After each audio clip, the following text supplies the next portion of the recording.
I want to know where all the independent women at now.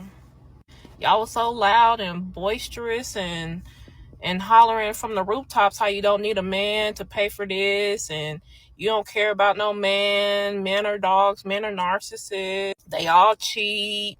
They broke anyway. You don't need them. You ain't doing 50-50. You rather struggle by yourself than to go 50-50 with a man. Where's all them women at? All them boss chick independent women at now? What? I don't hear y'all now. Like, and this is no shade to nobody that actually needs government assistance, for those who actually are unable to work because of a disability. But for all those women who have so much mouth on social media, what y'all finna do now?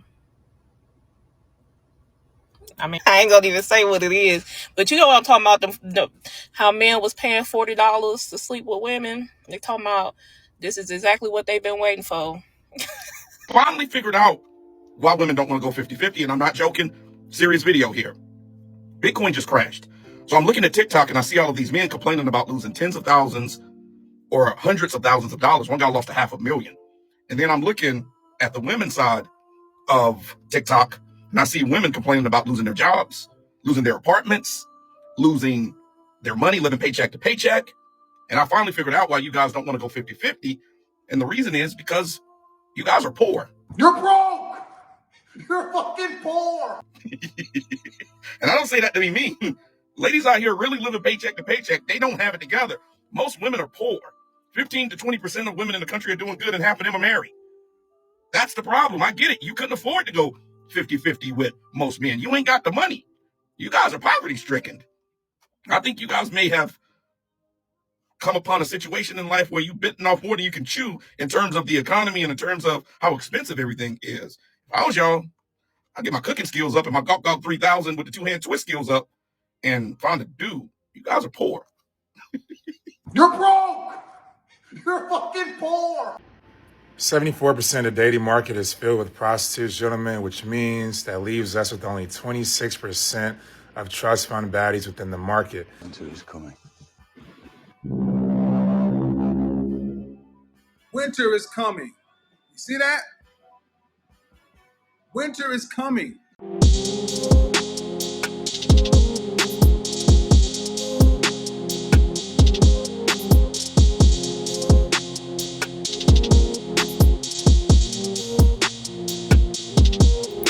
What's going on, YouTube? It is your boy Ron, back with another video. If you're new to the platform, welcome to the tribe. By the end of this video, I hope you subscribe. So I got a video for you guys, partially played in the intro. When I came across this, I had to react to it because y'all know, if anybody knows me well, y'all know I'm a bit of a mathematician, so to speak. And when I saw this stat, I'm pretty sure, it's probably a small sample size, but sample enough, if anything, because when I add this statistic up with other numbers that I'm aware of, it kind of made me wonder, like, damn, bro, it sounds to me right now like no women, if not most women in America, don't want to work and they just want to be taken care of. Check this video out real quick. 74% of the dating market is filled with prostitutes, gentlemen, which means that leaves us with only 26% of trust fund baddies within the market. With such an overly saturated dating market, we have to truly sit back and decipher who these women are. What are her intentions? Does she want you, or does she want what you can do? And more than likely, it's the latter. Now, nonetheless, don't fret. There are some baddies out here that actually want to give you a soft life too. I said it. Men, we also want a soft life. You can see this pink on my shirt. You know I love a soft life. Now, if you want to achieve this type of lifestyle, you're not going to do that with a brokey. You're not going to do that with Miss, I don't do 50-50. I don't do 60-40, 80-20. These girls not even trying to do 90-10. She wants to do 0 while you do 100.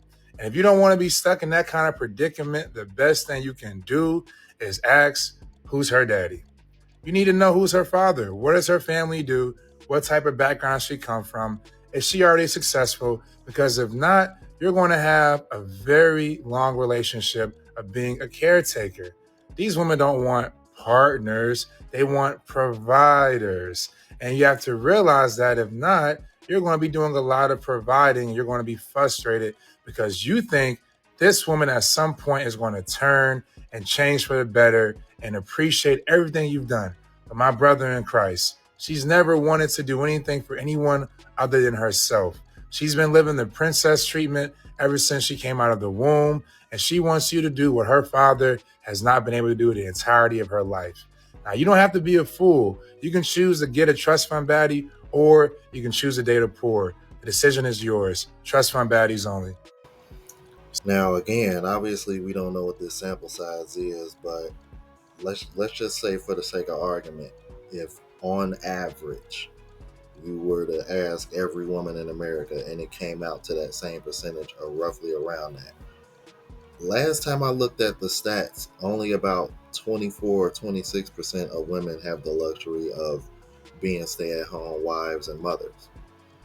So if this stat is true, you do the math, you guys. Essentially, that leaves you with no women left that are willing to go 50-50 or willing to help out financially around the house.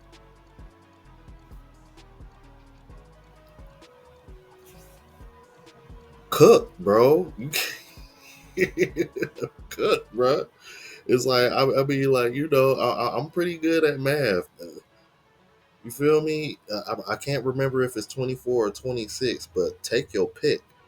If you going off of this 74% that you just saw, based off of this study that was done, that puts you at either 98 or 100%.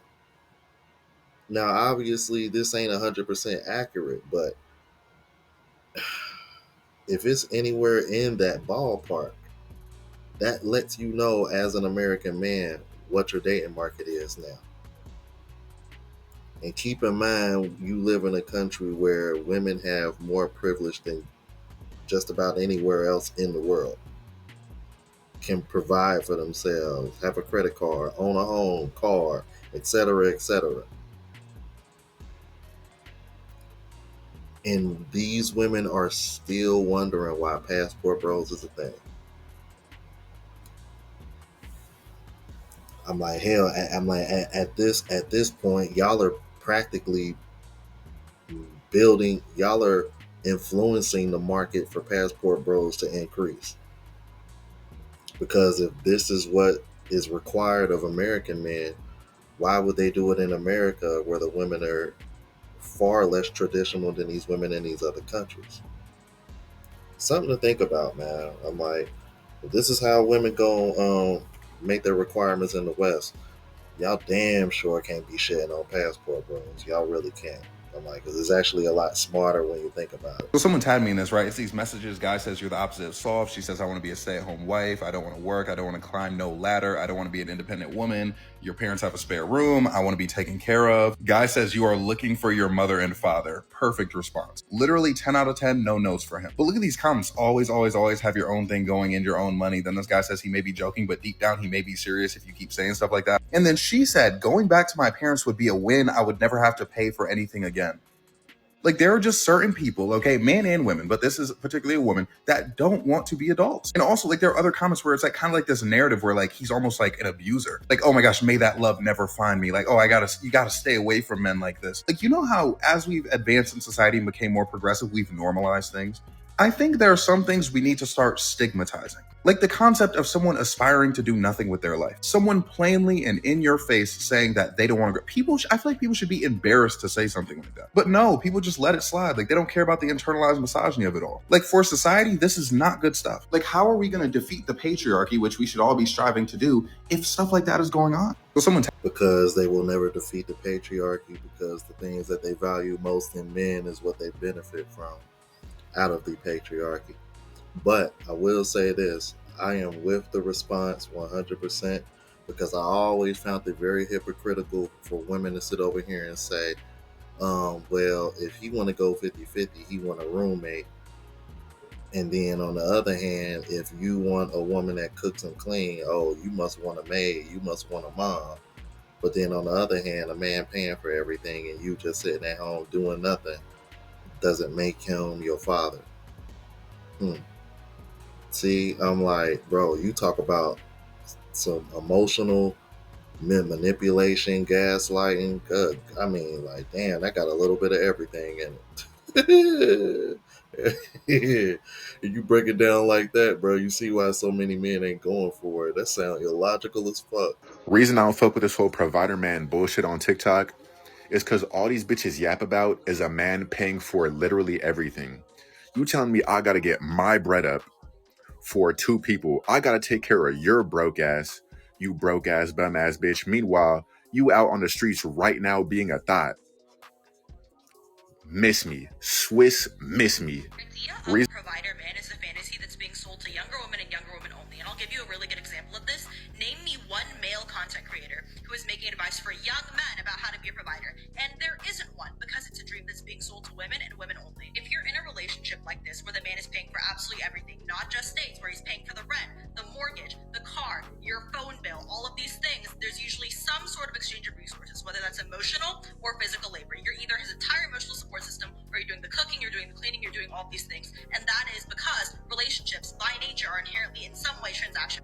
So there used to be provider man content. Do you know what those provider men are now? They are red pill content creators. Shocking, I know. Men by and large stopped being providers because the men who did that told us that it wasn't worth doing so. These are men who lost out in families. These are men who lost out in divorce. These are men who, in that transaction, they realized their transaction was only going one way, and for the most part, it wasn't worth it. They didn't get much out of being providers whatsoever, other than funding someone else's lifestyle. In the same way that there are women who feel like, okay, I was a housewife or whatever, and I didn't get anything out of being a housewife outside of supporting my husband. However, only women are pushing to still have that because it's still advantageous to women. In 2025, there is no real advantage for men in being a provider.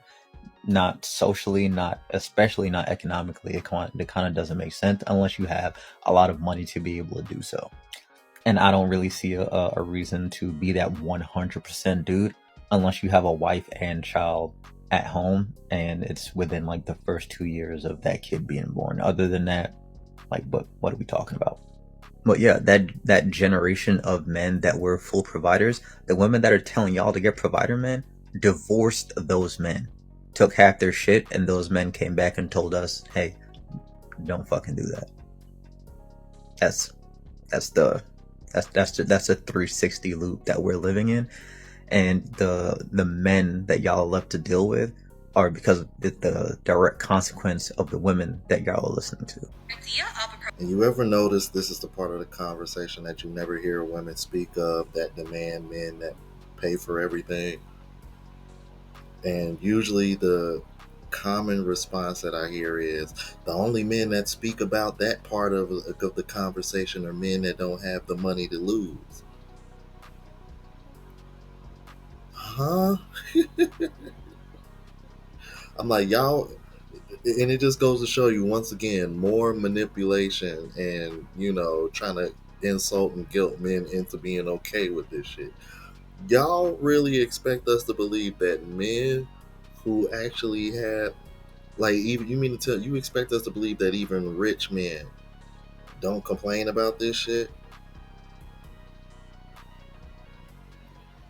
I'm like, why? Just because they're not making TikTok videos about it like y'all do? Because y'all don't go on social media platforms like Holly Berry and Mary J over here talking shit about having to pay alimony and That's why y'all don't think men talk. Fuck out of here, bro. I'm like, trust me, they do. Because even the brother in this video mentioned it himself. The men that have been through this are telling other men that it's not worth marriage is not worth it, especially if you're paying 100% of everything. So just like women are over here telling other women, yeah, marriage ain't worth it unless you're paying 100% of everything. Men are saying the complete opposite on the back end. So you kind of got that battle to fight as well.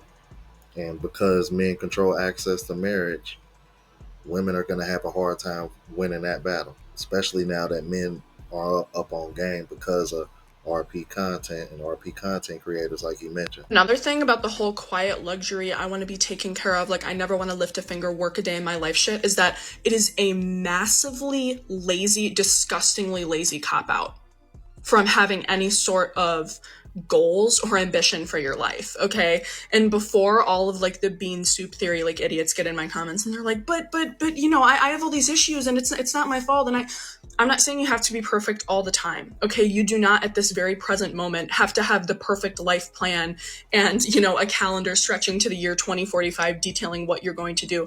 That's not it, okay? Everybody goes through rough patches. Everybody struggles sometimes.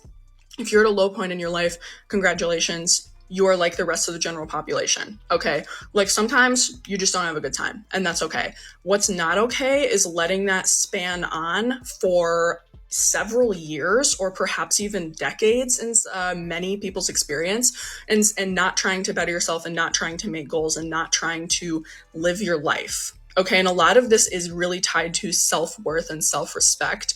You have to believe that you are deserving of a life in which you create your own success. Okay, you cannot just say, well, you know, I'm giving up at, you know, the ripe age of 24 years old.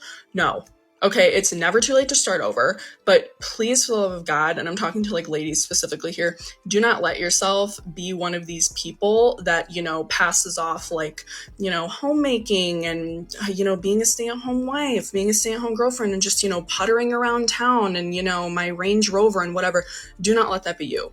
That is not any sort of goal. What are you like? I need you to think about yourself and your life from the point of somebody who is reading your obituary. Okay, what are they going to tell your grandchildren or, you know, your great nieces and nephews who maybe lived across the country and didn't meet you? What are they going to tell? What are they going to tell them if this ends up being your life? Are they going to say, oh my gosh, like she had this fantastic career and she traveled to, you know, France and Italy and Spain and Portugal, and here are all her pictures, and, you know, these, you know, she was involved in these like local organizations, and, you know, she made so many friends, and, you know, she did sports and she was in tennis and whatever? Or are they going to say, oh yeah, she like really liked going to TJ Maxx and Pilates. That was it. She never really left the zip code. Is that what you want for your life? Think about it. Because the way that the lazy girls came in and try to rebrand being lazy to soft girl life, what is wrong with y'all? What is actually wrong with y'all? Is soft life really a thing? 100%. 100%. But this is why we really do got to get back to gatekeeping, because lazy women done entered the chat. Lazy women have entered the chat and they're trying to blend it with soft girl. No, you're lazy. You're lazy. You don't want to bust a chop. You don't want to have to work hard for anything. You don't want to have to do what it takes. You don't want to do the hard thing for the soft life. You don't want to do that part. And then y'all get online acting like y'all just so fascinated with Beyonce, so fascinated with Jackie Aina. Y'all act like all these beautiful women that's showing up online and showing up in these spaces. Y'all try to act like y'all just so inspired by them. But if they really sat down across from you and held your hand and really told you all that it took, you wouldn't do nothing on the list because you are lazy. We don't talk about it enough. I'm so tired of lazy women infiltrating the space, trying to use the language of women that are out here actually trying to make something happen and make something shake. We are not the same. Y'all stop coming into the dancery. We not the same. Y'all are different. Y'all are different, and y'all keep trying to live through these women that's actually out here trying to do something. Y'all not trying to do nothing. You are an internet panhandler.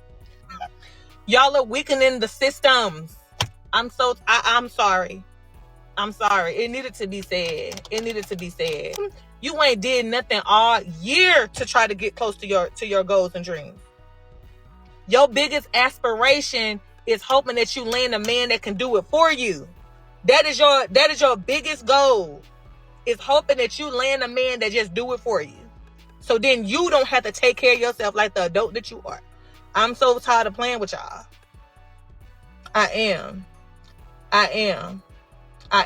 And if TikTok really do gotta leave, if TikTok going out, this is how I'm gonna end my page. Cause I needed to get that off my chest. One of my beliefs, it's not for all women, but I believe it's a lot of women. Most of y'all ain't built to work 30, 40 years. You may like your career, you may like your degree. The truth is, most of y'all want to be work optional. You want to work when you want to work. You want to be in a relationship where you can take off when you need to, when you do need a break. You want to take off for kids, you just overworked, and the bills still get paid and nothing falls apart. Isn't that everyone though? No, So, no. Believe it or not, no. A lot of men have no problem working the course of their lives, taking care of their families. Well, you see how hard she tried to say, well, isn't that everybody? Yeah, most women, if not all women. Because if a man sat up here and said that, y'all gonna say he less of a man and he ain't a real man, right? Even other men will say he ain't a man for real. So let's cut the bullshit on that. But I do agree with Jeff, and y'all let me know what y'all think, because I really think we're just, as American men, you're just dealing with women who are demanding more, but don't want to do nearly as much as um, what women did in the past for the same thing. And that'll be another video for another day, because I've been coming across a lot of back in the day videos for some reason recently as well, as it kind of ties into this whole provider 50-50 conversation that always seems to be coming back around. But again, let me know what you guys think. And if you're new to the platform, please subscribe, OGs. I appreciate the love and support. Make sure y'all hit that bell notification. That way y'all know when I'm uploading. Hit the like button, because it helps with the algorithm. It helps me reach a broader audience. Also, look out for the travel vlog channel as well as the live show channel. Both links are in the description. Until the next video, y'all. Deuces.